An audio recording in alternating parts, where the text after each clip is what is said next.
नमस्कार मेरे प्यारे ज्योतिष के साथियों। फ्रेंड्स, मैं कई दिनों से वीडियो नहीं बना पाया क्योंकि मैं कुछ रिसर्च कर रहा था। रिसर्च में भी खास कर मैं जो ग्रह हैं वो ग्रह कैसे आपस में मूव करते हैं, रिवोल्यूट करते हैं अराउंड द सन। कौन सा जो है एंटी क्लॉकवाइज मूव करता है, कौन सा क्लॉकवाइज मूव करता है, ये तो मैंने आपको अपनी पिछली वीडियो में बहुत अच्छे से एक्सप्लेन किया था। तो अब इसी सीरीज़ को आगे बढ़ाते हुए हम आज बात करने जा रहे हैं, नक्षत्र समूह के बारे में बात कर रहे हैं कि जो आकाश में हमारे नक्षत्र क्या हैं। और नक्षत्र, जैसा कि आप जानते हैं कि तारामंडल बहुत बड़ा है, उसको समझना, उसको एनालाइज करना लगभग नामुमकिन है। तो अब इसको समझें कैसे हैं, क्योंकि हम जानते हैं तारों का और ग्रहों का हमारे जीवन पे और देश काल सब पे इसका पॉजिटिव नेगेटिव प्रभाव पड़ता है। लेकिन उसको समझा कैसे जाए, ये कैसे पड़ेगा प्रभाव, ये प्रभाव क्यों पड़ता है, सारी चीज़ें डिपेंड करती हैं इस ब्रह्मांड में गुरुत्वाकर्षण के ऊपर, ग्रेविटेशनल पावर के ऊपर सब कुछ डिपेंड करता है।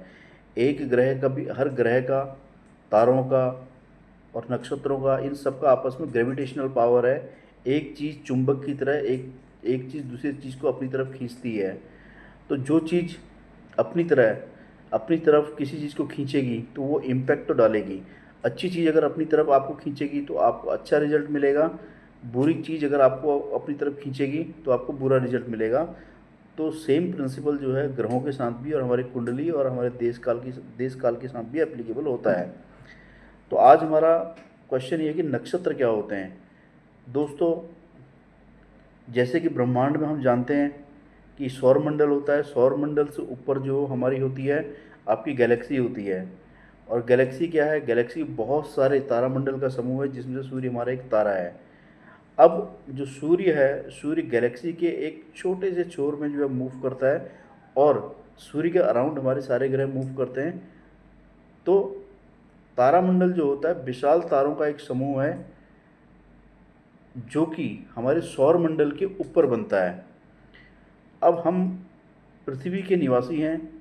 जो पृथ्वी है, पृथ्वी भी एक ग्रह है जो सूर्य के चारों ओर एंटी क्लॉकवाइज मूव करती है।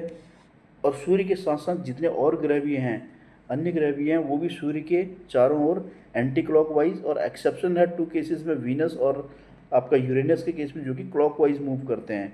अब क्यों करते हैं, कैसे करते हैं ये दोनों क्लॉकवाइज, एक्सेप्शन क्यों है, तो एक सेपरेट डिस्कशन है ये मैं कभी आपको बाद में भी इसके बारे में अवगत कराऊंगा। तो आज हम समझते हैं नक्षत्र ही आज का हमारा टॉपिक है।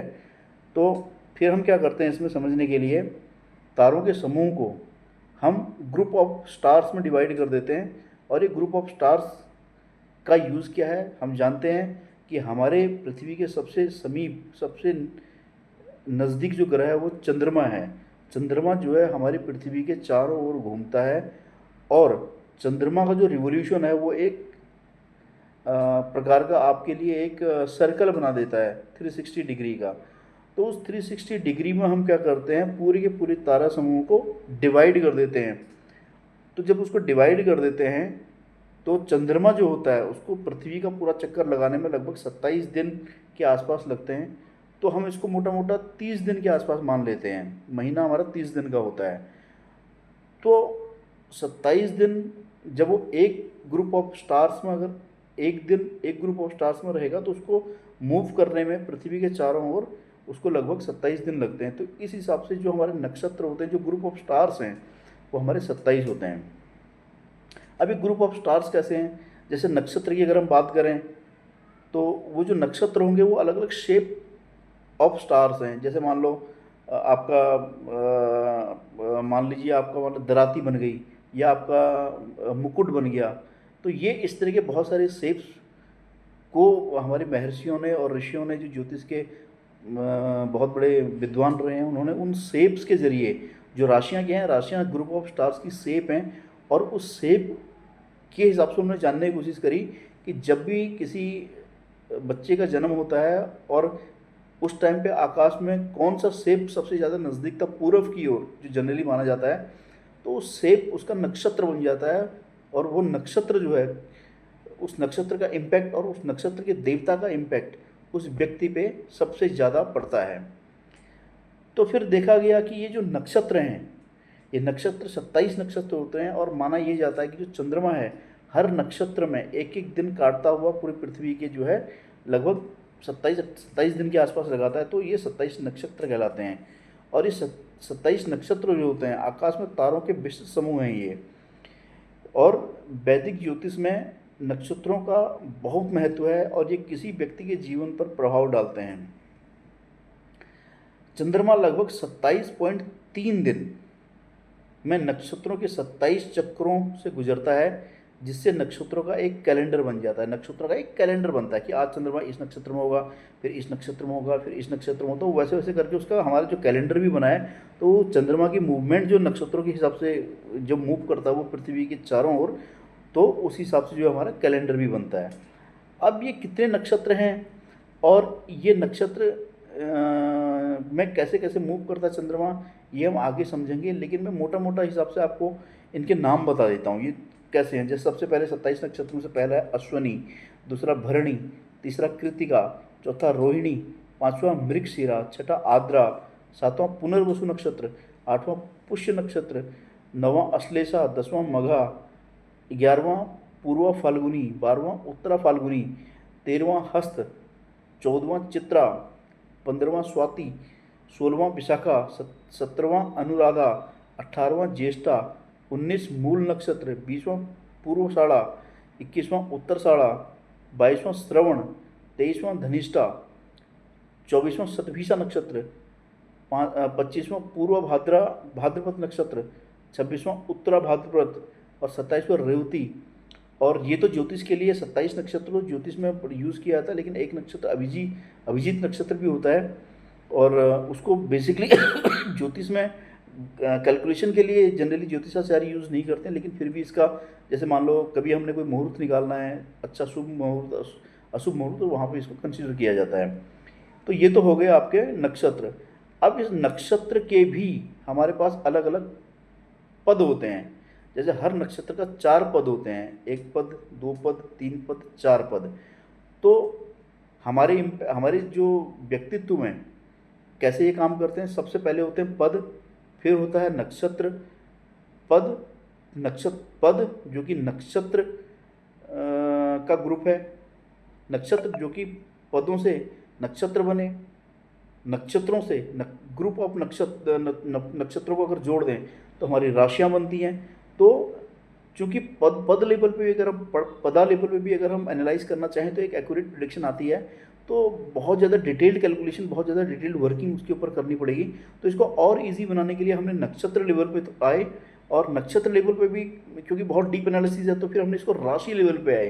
तो राशि लेवल पे ब्रॉडर बेसिकली ज्योतिषाचार्य राशि लेवल पे एनालिसिस करते हैं और उसके बेसिस पे आपको प्रिडिक्शन देते हैं, आपको सुझाव देते हैं, आपको उपाय देते हैं। ठीक है, तो आगे आने वाले वीडियो में मैं आपको पदा के बारे में बात करूँगा, नक्षत्र के पदा, फिर नक्षत्रों की और कैरेक्टरिस्टिक्स के बारे में बात करेंगे। उसके बाद फिर हम राशियों के बारे में बात करेंगे, फिर हम भावों के बारे में बात करेंगे। जो हमारी पृथ्वी में भाव हैं जो कि फिक्स हैं, जो हिलते नहीं हैं। नक्षत्र भी मूव करते हैं, नक्षत्र हो गया और आपके राशियाँ होगी। बेसिकली क्या, अल्टीमेटली मूव हम कर रहे हैं, पृथ्वी मूव कर रही है, वो भी मूव करते हैं, लेकिन उनकी मूवमेंट पृथ्वी के मूवमेंट के कंपैरिजन में थोड़ा कम है, तो हम उसको स्टैटिक ही मान लेते हैं, उसको फिक्स ही मान लेते हैं। तो इसीलिए पृथ्वी हमारी मूव कर रही है, तो पृथ्वी मूव कर रही थी, पृथ्वी के भाव मूव नहीं करते हैं, नक्षत्र मूव करेंगे, राशियाँ मूव करेंगी।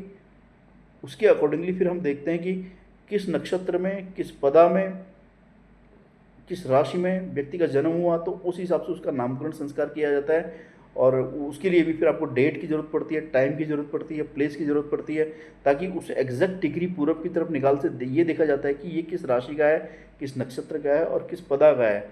उसके हिसाब से उसका नामकरण संस्कार करके फिर उसकी प्रॉपर कुंडली जो है उसकी डिटेल्ड एनालिसिस हम करते हैं, जिसमें हम बताते हैं कि वो अलग अलग जो पृथ्वी के भाव हैं, उस व्यक्ति का लग्न होता है, उस लग्न के अलावा जो और भी भाव हैं, तो उस भाव में कौन सा हमारा ग्रह बैठा हुआ है, किस नक्षत्र में बैठा हुआ है, किस पदा का बैठा हुआ है और कौन सा ग्रह बैठा हुआ है। तो इन सब के परमुटेशन कॉम्बिनेशन जैसे मैथमेटिक्स में यूज होता है, उन सबको करके एक एक्सपेक्टेड एनालिसिस आप कर सकते हो। एक्यूरेट पॉसिबल नहीं है, हो सकता है कुछ एक्यूरेट भी करते होंगे, लेकिन मेरा ये मानना है कि ये एक्सपेक्टेड है, इसमें प्रोबेबिलिटी लगती है और प्रोबेबिलिटी के रूल के हिसाब से आप प्रिडिक्शन करते हो और उस हिसाब से आप किसी को सुझाव देते हो कि उसको अपने जीवन में क्या करना चाहिए और क्या नहीं करना चाहिए।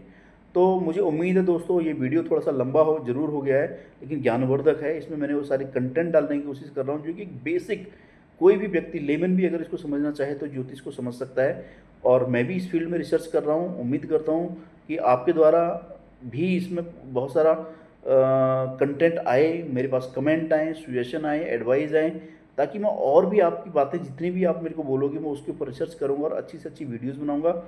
और अभी मैंने हाल फिलहाल ज्योतिष के इस फील्ड में कंसल्टेंसी का काम शुरू नहीं किया है, जो कि मैं अभी आने वाले समय में भविष्य में करूँगा। लेकिन मैं फिर आपको एक बार बता दूँ, मेरा ऑब्जेक्टिव इससे पैसा कमाना बिल्कुल भी नहीं है। जो भी होगा, जैसे जिस तरह की भी कंसल्टेंसी होगी वो फ्यूचर में दूंगा। तो अभी लर्निंग के ऊपर हम फोकस कर रहे हैं और लर्निंग ही हमारा ध्येय है। तो आपसे उम्मीद है प्लीज़ मेरे साथ जुड़िए, सब्सक्राइब कीजिए, शेयर कीजिए इस चैनल को, जो कि रियल मायने में आपको ज्योतिष के बारे में नॉलेज देगा। और इसके साथ साथ हम कोशिश करेंगे कि ज्योतिष को हम अन्य जो नॉलेज होती हैं, जैसे आपका मेडिकल एस्ट्रोलॉजी है, स्टॉक मार्केट एस्ट्रोलॉजी है, या डिफेंस एस्ट्रोलॉजी है, तो हम हर तरीके से उसको कनेक्ट करने की कोशिश करेंगे और एक अच्छा कंटेंट सामने रखते हुए एक अच्छा नॉलेज शेयरिंग सेशन हम बनाएंगे। तो थैंक यू दोस्तों, आज के लिए इतना ही था। तो बहुत जल्द मैं आपके सामने फिर एक दूसरे अच्छे वीडियो के साथ में तब तक आऊँगा। तब तक के लिए आप लोगों का बहुत बहुत धन्यवाद। नमस्कार, जय हिंद।